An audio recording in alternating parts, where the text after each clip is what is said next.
But yeah, I ventured out because I had to go Christmas shopping. I stopped working today, and I've got to say, it's more of a job going Christmas shopping. You'd know what I mean, wouldn't you, if you're a mum? But this is stupid talking about this on Twitch, but go on. There's nothing really that's bad about it. Yeah, no, it's true. So anyway, we're just walking around in the mall. Remember, he's in the cancel group. Unintentionally. What do you mean? I'm joking. Hey, I'm not the one. I don't think there's anything cancel worthy about this, and I think this story let's find should out be live. told because There's nothing cancel worthy about it. It's just. I think it just shows how idiotic some people are. No. Anyways, well, it's not even. It's hipsters. This is the thing that we're getting to, right? So we're walking around the mall, and I swear it's just a microcosm of what Jordan Peterson or Sam Harris's life would be.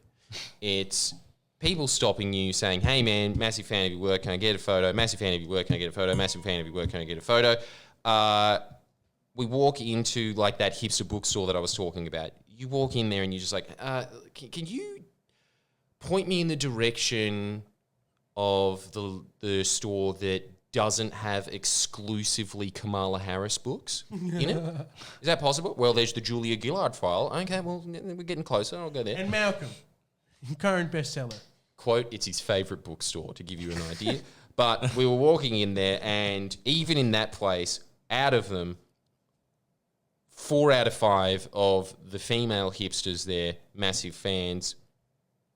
You know, every single person that I've ever come across that is ethnic, massive fan. We walk out of that bookstore, and Miss is just hanging around there after a while, and then they're all just being like, oh my God, that was Friendly Geordies. Man, he does such good work. Good for him. Like, he's killing it. Like, what a great guy. Then, obviously, the chick that is exactly what you would imagine. That classic triggered chick that is just the darling of 2016 internet. That one with the red hair going like, that fat, looks like a pear, paler than like blobfish in the deep ocean. So that chick from Q&A with Jordan Peterson. There was like Pretty much. She also works there, and then they're all sitting there going like, that was awesome. That was really cool. I'm really glad that he's doing what he's doing. Then that chick comes in and goes, did you know he's also a massive racist?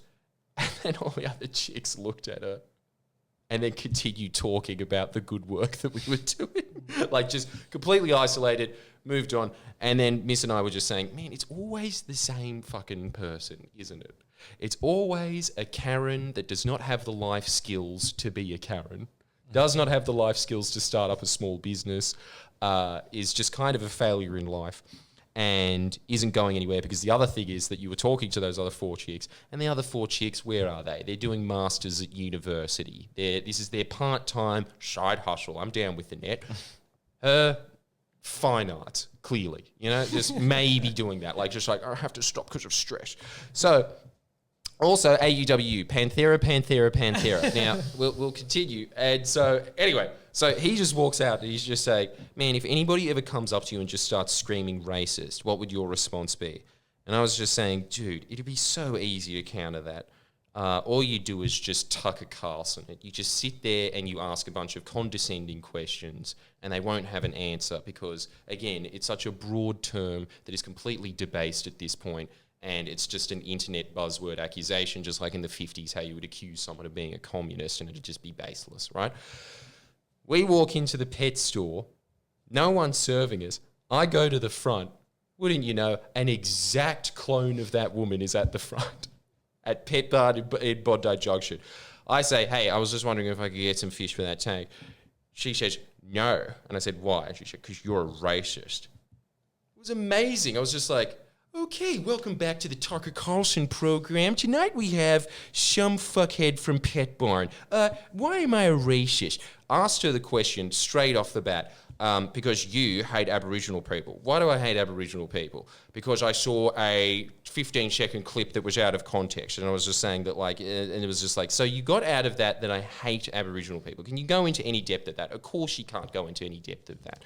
Baseless accusation. So you just sit there, you ask 5 or 6 questions, she's got nothing, she starts shirking back, saying that, like, I saw the 15-second clip, I saw it, I know what I saw.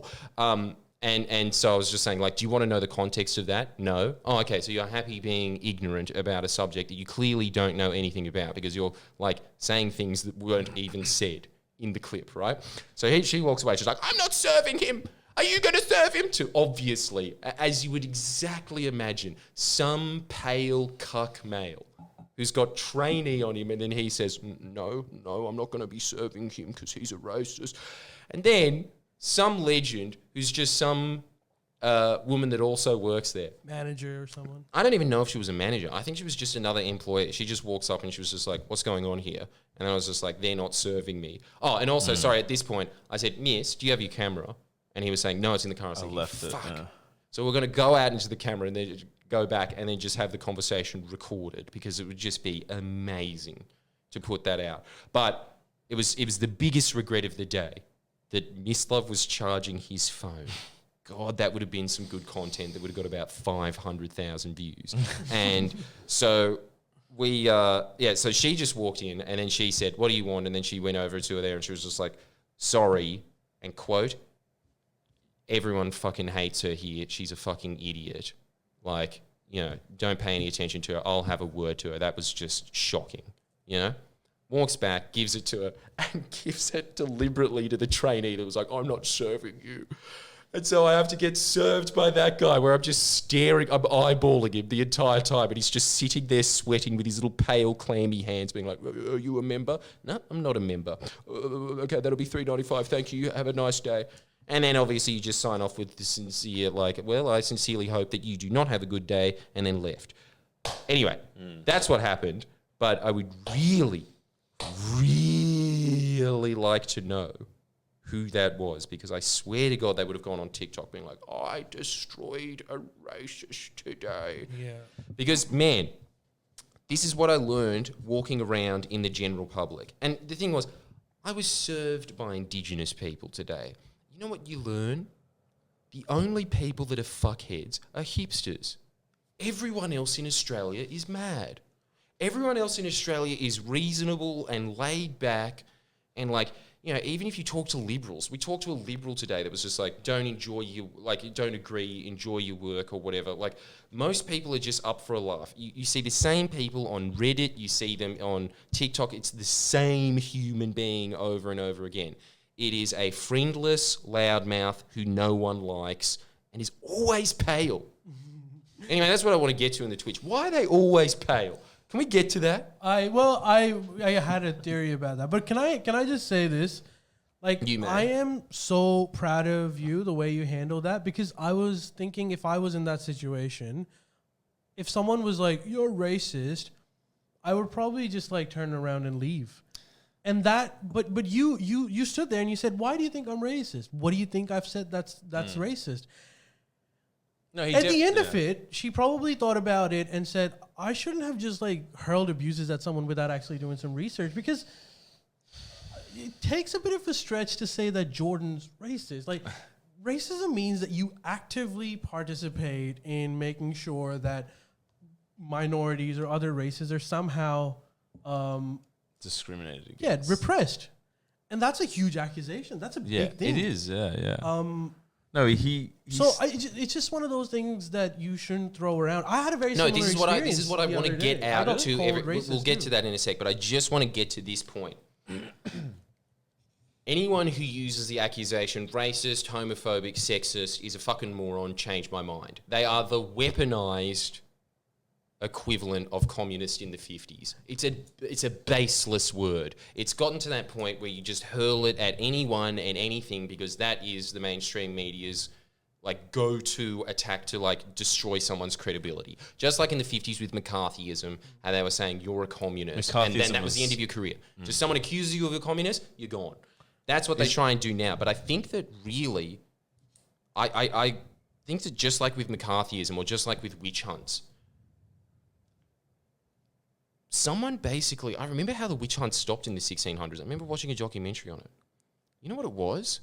One time, like, this pastor, like, it just got so insane that they accused a pastor, a Puritan pastor, of being a witch. Which, really? like, in Boston. How the fuck if they're to believe their own superstition, how the fuck would that pastor be able to walk into the church without melting? You know, like it got that ridiculous. And so he just gets up. Really? He's about to be like burned at the stake along with like some house servants and shit that they pointed it at. Was this in like Boston? Is that where they were happening? Like East Coast, Boston. Yeah, Boston was what was it? Salem. Which Salem. So it was close to it. Right. It's a beautiful town if you ever want to go there. Right. Yeah. And obviously Halloween's awesome. And let's be honest, it should be more famous for being the basis of about 3/4 of Goosebumps books. I thought you were going to say Stephen King, but yeah. And same stuff. Yeah. Goosebumps for adults. Stephen King. And they're both awesome. Hey, now there's a quote I can get behind. In fact, right R.L. Stein and Stephen King are the best fictional authors. Changed my mind.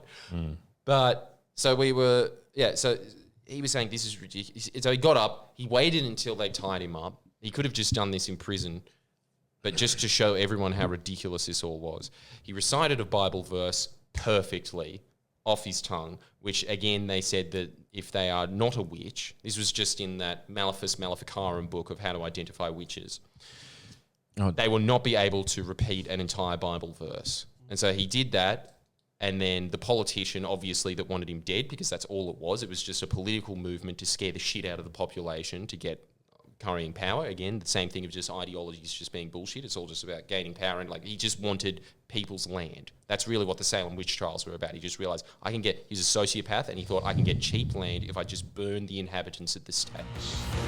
I'm proud forever, baby,